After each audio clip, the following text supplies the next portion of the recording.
Hi everyone! In this video you will learn how to play Ana like a pro in Overwatch. Stay in the back line, prioritizing safety while maintaining line of sight with your teammates. Use Ana's scope for precise shots at medium to long range, especially for healing. Practice quick scoping for faster reaction time and accuracy. Aim sleep dart carefully to interrupt enemy ultimates or key abilities. Use Vio Grenade to deny enemy healing or boost your team's healing effectiveness. Prioritize healing critical teammates over dealing damage unless enemies are vulnerable. Stay vigilant for flankers and use sleep dart or call for help if they target you.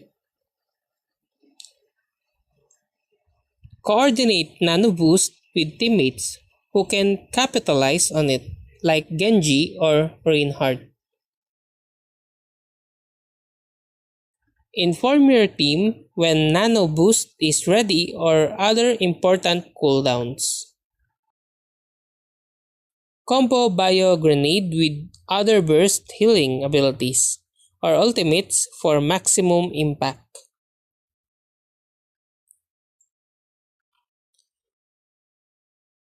Utilize natural cover or barrier to protect yourself from enemy fire.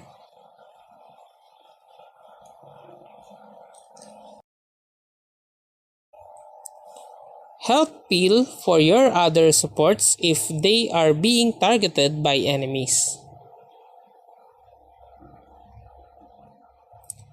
Practice aiming both scope and unscope shots to improve accuracy consistently. Adjust your playstyle based on your team's composition and the enemy's threat.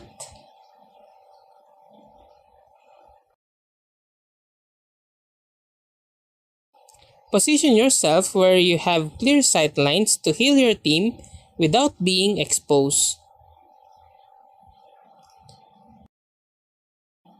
Move unpredictably to make it harder for enemies to hit you or predict your movements.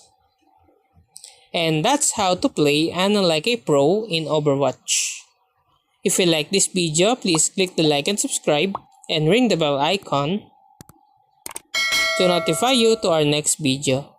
Thank you for watching.